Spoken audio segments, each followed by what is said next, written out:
다니엘서 10분 강의 제 33번째 시간입니다.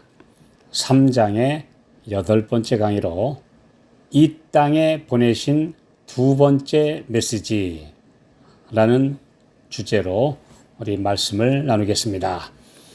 요한계시록 14장 6절로 12절에 온 땅에 보내시는 하늘의 경고가 세 천사를 통해 마지막 시대에 발해지는데, 다니엘 2장은 사실상 첫째 천사의 메시지와 같은 내용이고, 다니엘 3장은 둘째 천사의 메시지와 같습니다. 이 세 천사가 전하는 메시지의 원본이라고 할 수 있는 상황입니다. 요한계시록 14장 8절, 또 다른 천사 곧 둘째가 그 뒤를 따라 말하되 무너졌도다 무너졌도다 큰 성 바벨론이여, 모든 나라를 그 음행으로 인하여 진노의 포도주로 먹이던 자로다 하더라. 마지막 때에 바벨론이 무너졌다고 외치는 이 음성은 2600년 전 두라 평지에서 일어난 사건이 재현되는 내용입니다.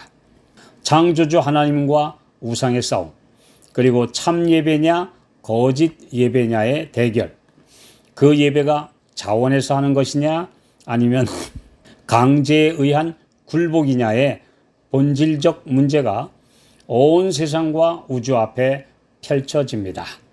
그 결과 믿음의 새 용사를 통해 하나님은 영광을 받으시고 인간이 만든 금신상은 무너졌습니다. 이렇게 해서 하나님께서는 바벨론 종교의 몰락을 선언하신 것입니다. 그러면 이렇게 무너진 고대 바벨론과 그 사상을 그대로 이어받은 현대 바벨론은 어떤 공통점이 있는지 살펴보겠습니다. 첫째, 우상 숭배입니다. 인류의 구원을 위해 하나님께서 마련하신 오직 한 길은 믿음의 주요 또 온전케 하시는 분인 예수를 바라보라는 말씀입니다. 그러나 창조주 하나님이 인류를 구원하시기 위해 사람으로 이 땅에 오신 예수님 외에 인간이 죄와 사망에서 구원받기 위해 다른 것들을 보도록 하는 것이 사탄의 계략이며, 그 모든 것, 그 대상이 사람이든지 물질이든지 또는 사상과 문화 등 이런 것들이 다 우상입니다.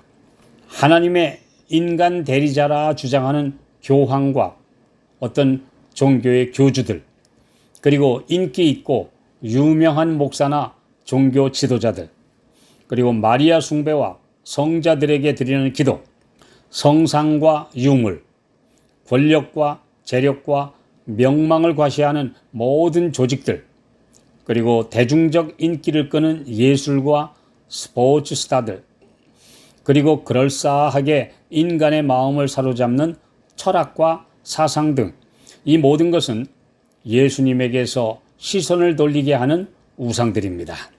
둘째, 화려한 건물과 장엄한 의식, 음악과 예배 등 금신상 제막식에 동원된 전 세계 왕들과 고관들과 수행원들의 세련되고 화려한 모습과 분위기, 그리고 6가지 주요 악기를 포함하여 사람의 정신을 사로잡는 곡이 연주되는 웅장하고 세련된 음악, 그리고 거기에 군중들을 선동하는 연사의 열정적인 제스처와 웅변, 거기에 반응하는 청중들의 환호와 박수갈채 등 이런 분위기는 사람들이 휩쓸릴 수밖에 없도록 하는 마력이 있습니다.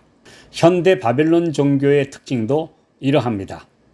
진리로 사람의 이성을 깨우고 이해시키는 대신에 감각적이고 감정에 호소하는 각종 집회와 이벤트들, 그리고 열광적인 예배 분위기, 그리고 매끄럽고 말 잘하는 설교 등 이런 것들이 있습니다.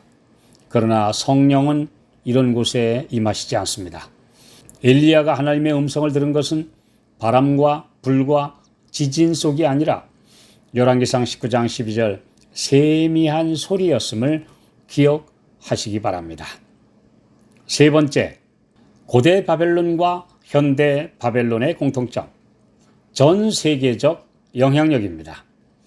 모든 나라를 그 음행으로 인한 진노의 포도주로 먹이던 자, 곧 바벨론은 전 세계를 그 영향 아래 둡니다.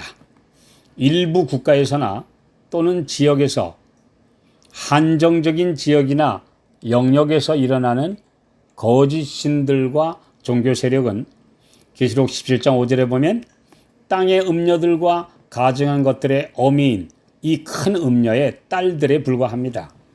하나님께서 보내시는 마지막 경고를 전하는 성도들도 여러 나라와 민족과 방언과 백성에게, 즉 전 세계적으로 복음을 전하고 바벨론, 곧 큰 음녀도 전 세계적 연합을 이루는 것, 즉 세계적인 전쟁이 마지막 싸움의 양상입니다. 네 번째, 정치와 종교의 야합, 곧 아합과 이세벨의 결혼으로 상징된 이런 종교 연합의 문제들입니다. 정치와 종교 분리의 원칙은 역사의 교훈을 따라 오늘날 모든 자유민주국가에서 내세우는 가장 중요한 이념입니다. 그러나 종교가 정치와 야합하여 그 힘을 확장한 때는 항상 부패하고 만 것이 세계 역사의 증언입니다.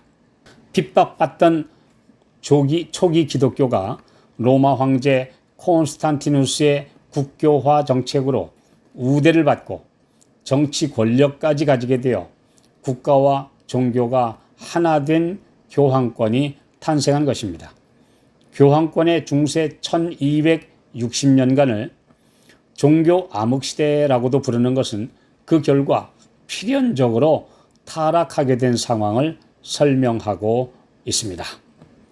다섯 번째, 고대 바벨론이나 현대 바벨론이나 다 마지막 문제는 강제하는 법령을 발표한다는 것입니다.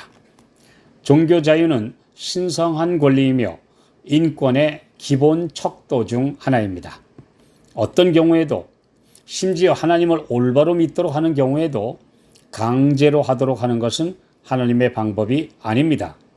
하물며 인간들이 만든 거짓 종교를 권력의 힘을 이용해 강제로 믿고 따르게 하는 것은 하나님의 품성인 사랑과 자유에 역행하는 것이죠. 모든 사람을 강제로 굴복시키고 표를 받게 하는 바벨론의 삼중 연합 세력은 그 본질이 마귀적임을 나타냅니다. 중세 종교 자유를 갈망하여 청교도들이 신대륙에 세운 자유의 나라 미국이 그들의 후손들 시대에 와서 종교를 강요하는 체제로 바뀌게 되는 것은 양 같은 짐승이 용으로 바뀌는 것을 말합니다. 이미 수십 개국에서 동성 결혼 합법화로 인해 그들의 인권을 보호한다는 미명으로 죄를 지적하는 분들을 범죄자로 처벌하고 있으며 차별금지법을 만들어 일절 타 종교를 책망할 수 없도록 하는 것 또한 양심의 자유, 즉 죄를 죄라고 부르는 자유를 제한하는 것입니다. 교묘하게도 마귀는 인권과 자유를 외치면서 신앙의 자유를 구속하고 있습니다. 다니엘 3장 29절. 그러므로 내가 이제 조서를 내리노니 각 백성과 각 나라와 각 방언하는 자가 무릇 사드락과 메삭과 아벳느고의 하나님께 설만히 말하거든 그 몸을 쪼개고 그 집으로 거름터를 삼을지니 이는 이같이 사람을 구원할 다른 신이 없음이니라 하고, 느부갓네살 왕은 하나님을 인정하고 찬양했지만 아직 변화되지 못한 강팍한 심성을 그대로 보여주고 말았습니다. 선한 일을 위하여서라도 강제와 위협을 사용하는 것은 사탄의 정신을 따르는 것입니다. 느부갓네살은 아직도 더 깨어져야 했습니다. 그는 지금 하나님이 옳다는 것을 희미하게 알았을 뿐 전혀 자아를 굴복시키지 않은 상태임을 보여준 것입니다.